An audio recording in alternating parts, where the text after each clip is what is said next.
Graça e paz. Em nossa série de meditações nos Evangelhos, vimos no estudo passado as bem-aventuranças ensinadas por Jesus como sendo o seu manual de ética cristã, contrapondo aos ensinos do mundo, dizendo ele que estas bem-aventuranças é que trazem verdadeira felicidade ao ser humano, e não o que a sociedade ensina. Jesus destaca essa diferença em Mateus capítulo 5, versos 12 a 16, fazendo duas preciosas afirmações. Primeira delas, vós sois o sal da terra. Ora, se o sal vier a ser insípido, como lhe restaurar o sabor? Para nada mais presta senão para, lançado fora, ser pisado pelos homens. Seguidores de Jesus conheciam muito bem o produto sal, não só como recurso mineral utilizado em várias situações, como na alimentação, mas também por causa da quantidade excessiva de sal encontrada no Mar Morto, 9 vezes mais alta do que a encontrada nos oceanos. Mas Jesus vai focar aqui especialmente na propriedade que dá sabor aos alimentos e que os conserva por muito tempo. O sal, se perde a razão de ser, não deve existir mais. Precisa ser jogado fora, onde será pisado pelos homens. Assim são os seguidores de Jesus. Se não fizerem diferença no mundo, serão inúteis. E pior que isso, serão causa de escândalo, de infâmia, de vergonha para o reino de Deus. A diferença que os discípulos devem fazer no mundo tem a ver com a sua confissão de fé, com a defesa dos conceitos bíblicos diante de uma sociedade tão corrompida como a nossa. Tem a ver com o comportamento seu, com testemunho e com as ações condizentes com o Evangelho. As bem-aventuranças são um exemplo destes valores que os cristãos devem defender. A segunda afirmação, vós sois a luz do mundo. Não se pode esconder a cidade edificada sobre um monte, nem acender uma candeia para colocá-la debaixo do alqueire, mas no velador, e assim alumia a todos os que encontram na casa. Assim brilhe também a vossa luz diante dos homens, para que vejam as vossas boas obras e glorifiquem a vosso Pai que está nos céus. Esta segunda afirmação fala da luz. Uma cidade edificada sobre um monte é visível a todos, mesmo quando estão longe do local. Outra comparação é a da candeia. Se esta for colocada debaixo de uma cama ou de um móvel, ninguém se beneficiará da sua luz.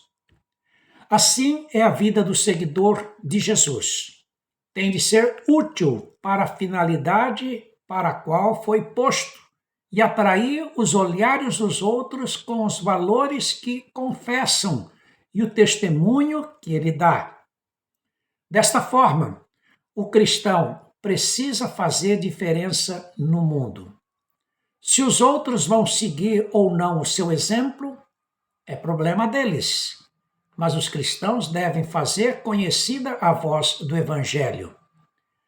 Em outra passagem, Jesus afirma: todo aquele que me confessar diante dos homens, também eu o confessarei diante de meu Pai que está nos céus.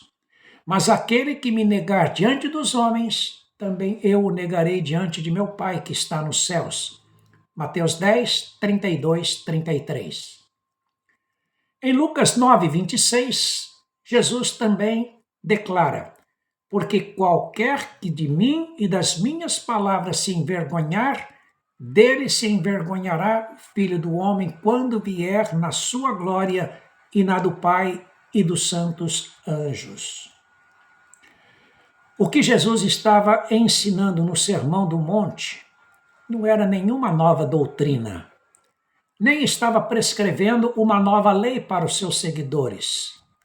Ele declarou: não penseis que vim revogar, vim cumprir a lei, porque em verdade vos digo, até que o céu e a terra passem, nem um i ou um tio jamais passará da lei até que tudo se cumpra. Mateus 5, 17 e 18. O que o mestre queria dizer com isto? A lei apontava para o Messias.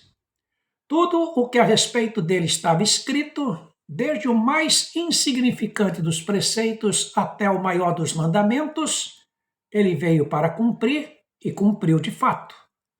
Esta era a razão suficiente para dar confiança aos seus seguidores. Então, Jesus se dirigiu aos discípulos e lhes advertiu: aquele, pois, que violar um destes mandamentos, posto que dos menores, e assim ensinar aos homens, será considerado mínimo no reino dos céus. Aquele, porém, que os observar e ensinar, esse será considerado grande no reino dos céus. Porque vos digo que, se a vossa justiça não exceder em muito a dos escribas e fariseus, jamais entrará no reino dos céus. Versos 19 e 20. A influência dos discípulos no mundo precisa ser positiva. Se for negativa por causa da transgressão pessoal, por algo insignificante e ainda ensinar aos outros, então o dano será grande e com consequências eternas. O padrão de referência para os de seus discípulos está acima do zelo dos escribas e dos fariseus. Eles que eram reputados como excelentes aos olhos dos religiosos. Se não for assim, não pode entrar no reino dos céus. O Messias não está ensinando salvação pelas obras. A salvação se define pela fé nele e recepção da oferta redentora que ele efetuou na cruz, ou que ele efetuaria na cruz. O assunto é o comportamento exemplar, que deve servir para o discípulo experimentar as bem-aventuranças e para inspirar outros a encontrarem o caminho para a vida. Assim, a grandeza ou a pequenez dos discípulos se mede pela sua obediência ou pela sua transgressão à palavra de Deus. Se agrada a Deus ou se desobedece a Deus. Aquele que tem os meus mandamentos e os guarda, esse é o que me ama. E aquele que me ama será amado por meu Pai. E eu também o amarei e me manifestarei a ele.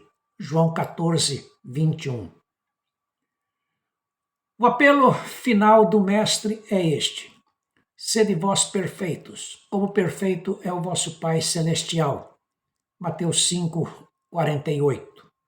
Por perfeito não significa sem erro, mas obediente, de acordo com a sua vontade e o seu querer. O padrão para ser discípulo de Jesus é altíssimo. Mas nós não estamos só. O Espírito Santo nos foi dado para nos ajudar a lembrar de tudo que Jesus ensinou, de tudo que Jesus fez. É Ele quem nos capacitará a sermos sal da terra e luz do mundo. Que Deus assim nos abençoe.